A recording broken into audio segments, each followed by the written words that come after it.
Well, it's good to have you back again for the second segment of Good Morning Anambra right here. Well, we've been having great fun in the studios, and we're still with my gorgeous colleague Chidima this morning. Well, we're moving on to the next segment where we're talking about promoting best practices in agriculture and rural development. And we are not alone in the studios this morning.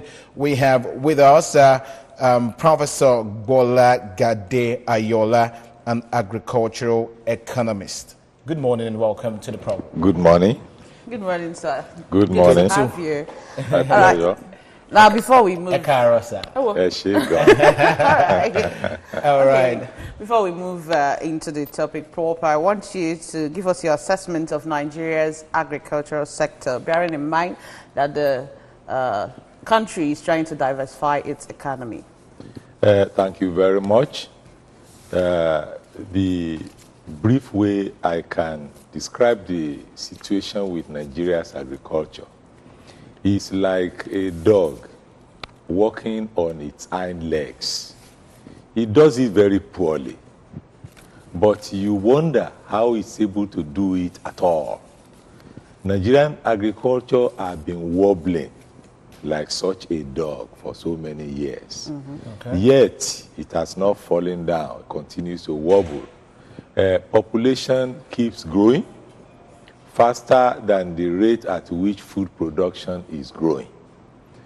We thank God that we have good weather generally over the years, and that had given us opportunity to sustain the small scale farmers that constitute the largest portion of the population, that are now producing the food that the rest of us depend upon. So Nigerian agriculture is doing well in the sense that we have not gone begging for food. Even when we go out to buy food out of the country, we do so with our money, whether borrowed money or owned money.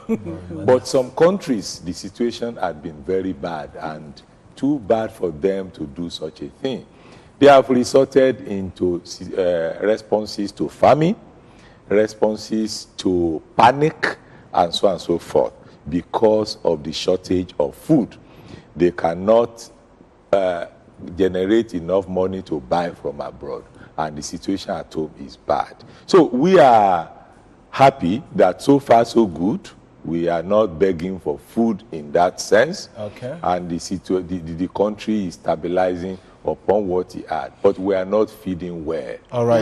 And the future is bleak, actually. Okay. And the situation is getting worse and worse with all the kinds of perturbations in the system. I actually see you're wearing a T-shirt, right to food. Well, we're going to be talking about that shortly, but now let's move on. All societies are changing. Societies are changing generally, and rural extension attempts to deliver certain aspects of society in order to influence the nature and speed of change. Now, my question is, what are the main elements of rural development as regards to agriculture?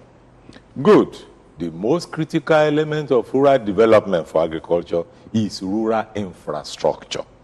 Beautiful. Starting with rural physical infrastructure, comprising rural road network, rural boreholes water supply, rural market infrastructure, such things that the rural people depend upon to maximize their potential, enterprise potential, and such other activities of human beings located in the rural communities. Rural communities are small in population and they have limited resources, but they are also entitled to good things of life before they can maximize their potentials. So rural physical infrastructure is key. We also have rural social infrastructure. The meeting, coming together of people, cooperative societies, thrift societies, and such other. We also have rural institutional infrastructure, credit supply systems, rural health programs, rural telephony, and so on and so forth. These are the things that keep the rural community stable and moving. All right. Okay. Now, let's come to the T-shirt you're wearing. As a campaigner on right to food in Nigeria, can you explain to us what this campaign is all about, the reason for launching it, what is its mandate, what is it set to achieve? This campaign, called National Campaign on Right to Food in Nigeria, derives from the critical observation that we have made, that even though farmers are working so much, marketers of food are working so much, the population is doing its best, but the policy environment is not good enough for them to achieve the maximum benefits from all their efforts. So this policy environment is what we looked at and tried to find out what is wrong with the policy environment for food. Okay. The policy environment for food security is wrong in the sense that both the policy authorities, implementers, formulators of government policies, and the people themselves have a wrong perception of what food is. And that wrong perception is that they see food as a mere human need, something human beings need to survive, living and dying later. Whereas we see it as a fundamental human right, as God made it right from the womb of the mother, that He packaged a perfect food situation in the womb of the mother for that baby to exist. And when he comes to life, or she comes to life, He also packages in the breast milk of the mother completely perfect food.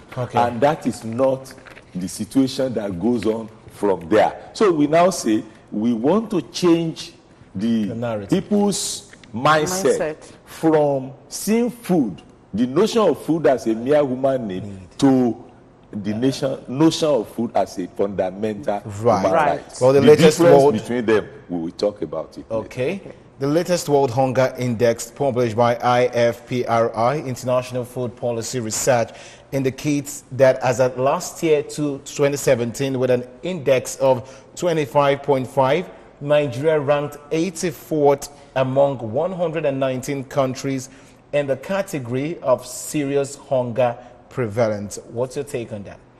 Yes, it's a shame that if they assemble some 190 countries of the world, Nigeria is poorest in food situation to the extent of occupying the 94th position. That is bad enough. And it gives the whole world a concern that this is a food poor country. That is my take. And that one makes the GDP of Nigeria that's one of your pictures, right? Yes. So yes. What were you guys doing here? Yes, we visited the director of the Sustainable Development Center of the UNIZIK, Nnamdi Azikiwe University in Okada, and he's taking a photograph with us. He happens to be the chairman of our organization called Farm and Infrastructure Foundation. So what exactly, you guys just went there to create awareness, or probably? Yes, we are in Anambra State generally. Last week we were in Edo State generally. So in Anambra State, as we did in Edo State, we are creating awareness and sensitizing authorities to the need to change the notion of people from... when you visited ABS. Yes, from seeing food as a mere need to seeing food as a human right, thereby urging them to convince the National Assembly to pass the bill we have promoted since 2010, which is now at the level of the House Committee on Constitutional Review and Senate Committee on Constitutional Review for so many years. All right, before we talk about that, we'll still come to that. You made mention of people seeing food as just human need, and now you want to change their mindset to see it as their human right. Now, I want you to give us like a brief explanation. What's the difference from seeing food as human need and then as a right? Thank you very much.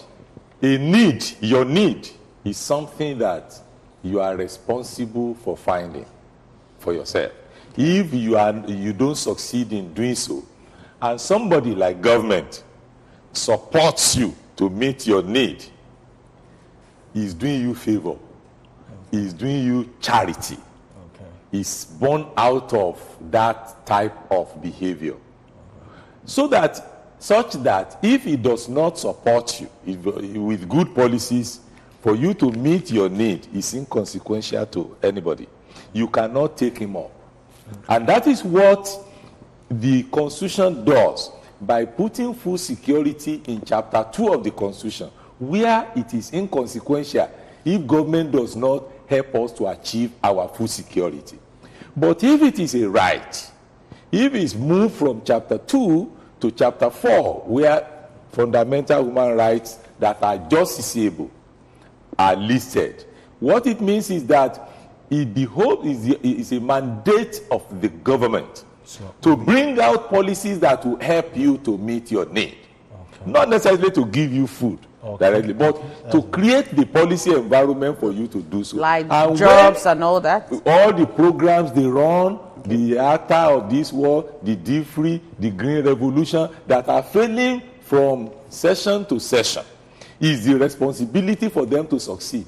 If the regime of right is established and the program of government does not help you to meet your need, people have the right to ask questions, to challenge government, and place concrete demand of their own by right to government to bring it to order, to do policies only that will help people to meet their rights. All right, now the government is just expected to go by this policy, right? The government is expected to create a good policy environment, because it is the bad policy environment that makes us to fail policy-wise since 1960, moving from one policy to another.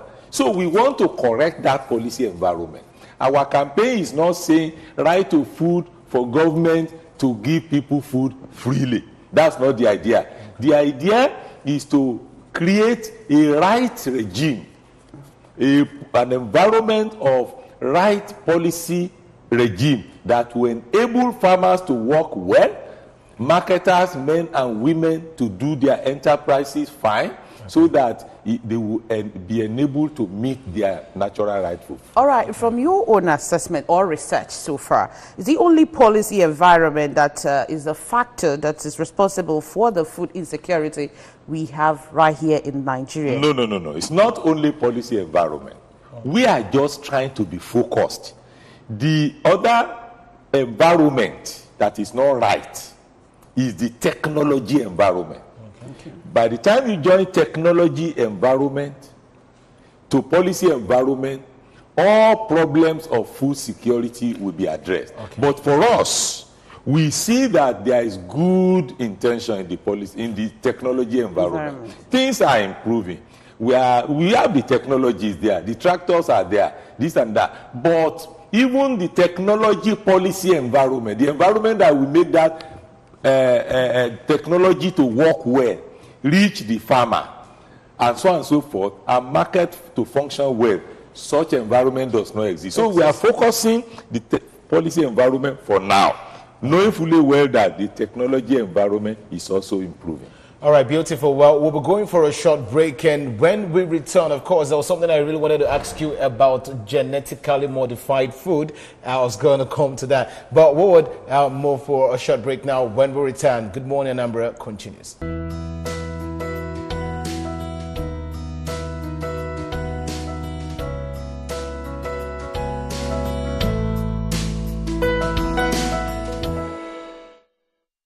To have you back. Before we went on that break, we were talking about promoting agriculture and rural development in the area. Well, we've been joined with another important guest in the house this morning. I'm talking about Dr. Mike Enahoro, a member for the Right for Food National Campaign. Mr. Mike, welcome to the show. Thank you very much. All right, before we went for that break, we were talking about, I told you I was supposed to ask you about genetically modified food. Now, we're talking about the right for food to individuals. How does this affect it? Genetically modified food? Isn't it banned? Isn't it something that, destabilizes the human health? Genetically modified, when you talk about technology? Yes, thank you very much. I just wanted to say that the issue of genetically modified food belongs in the technology environment. We are especially focusing on the policy environment. But I have a little comment about it still. Genetically modified food belongs in the family of biotechnology products. Okay. My take quickly on that is that Nigeria should be a little cautious in the adoption process for biotechnology products. Okay. In the sense that is an area of technology that has far, far more benefits than the genetically modified food itself is promising. So GMFs or GMO products themselves are products that their gene have been modified. It will appear that the Nigerian agricultural environment is averse to that, in the fear that many things can go wrong genetically, and a population can simply disappear. Not to even talk of the conspiracy that exists in the international community about quietly dealing with a population using technology. So that fear exists. But we must be cautious because we cannot throw the baby out with the bathwater. We will lose everything. We need to sieve out what is good in biotechnology and make sure we pursue it. Otherwise, we'll be technologically backward.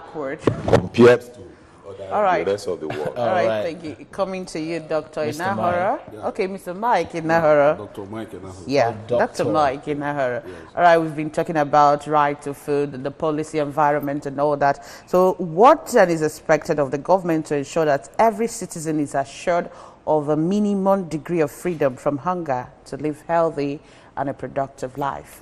Okay, my expectation from the government, especially our legislators, is to do away from this quick intervention syndrome and make it a permanent, a law process. What I mean, which we are trying to do, what I mean is that you recall that when Goodluck was the president, under what we call shopping, subsidy investment, okay. They were giving out food to some.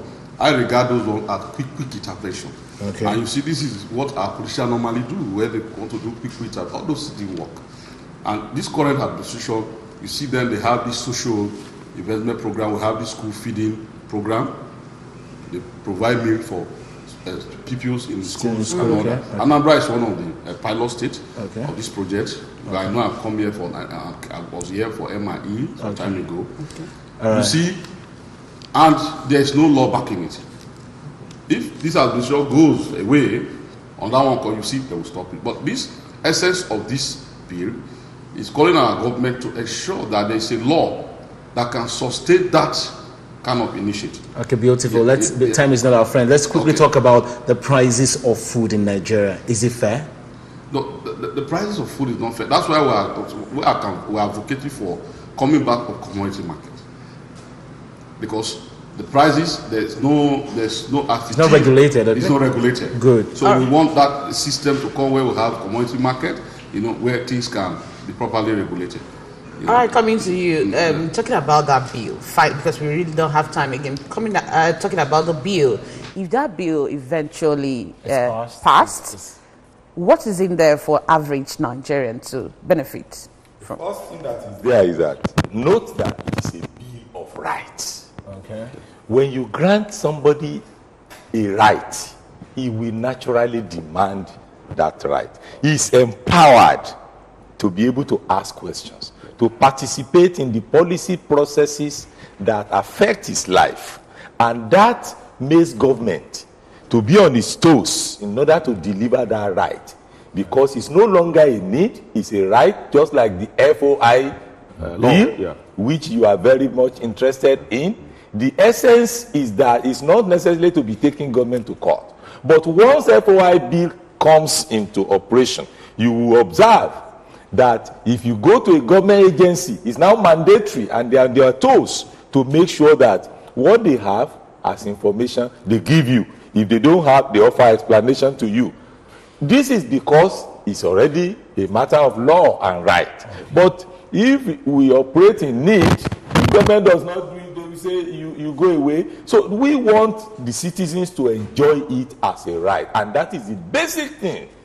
Societies in advanced countries are governed by giving rights to the people. Even the United Nations is constructed on the principle of fundamental human rights. Beautiful. Now, Mr. Mike, in 5 seconds, what are your words to your viewers, the viewers watching out? Yeah, my word to my viewer is that we have less than 200 days to general election, 2019 general elections. Is that they should the passage of right to food should be one of the criteria to vote for those who are aspiring for either Senate or Federal House of Reps, so that it should be something they would demand that if you pass this, you'll be voted for. Beautiful. Professor, your last one. Yes, we want to put a political price on food security of this country through this election. So people are advised to get their PVC, that is the instrument, to vote in only those that are committed by undertaking to the process of food as a right. Beautiful. You've heard it from the men themselves. Rights to food. Well, I think food is beautiful. You can say that again. Of course it is, but it's high time we start seeing it as a right. Exactly. Not just a need. Yeah. All right. It's high time. Beautiful. It's high time we start seeing the right, not the need. Many thanks for coming on the show, Dr. Mike Enahoro, member Right for Food National Campaign. Good to have you on the show. Thank you very much. And of course, Professor GB Ayola. All right, Professor Ayola, many thanks for joining us. Thank you. On the Wonderful show. opportunity. Well, this is a much we can take on this segment of the program promoting agriculture and rural development. Dimma. It's time to go. It's time to go. Yes. All right, we'll bring into you the news at 9 o'clock. And not to forget, Sports Today will be coming your way at 15 minutes past 9. Don't go anywhere. We'll be right back. I am Ebere Ugonna and I'm Chidima Oranwa. Thank you for being with us today.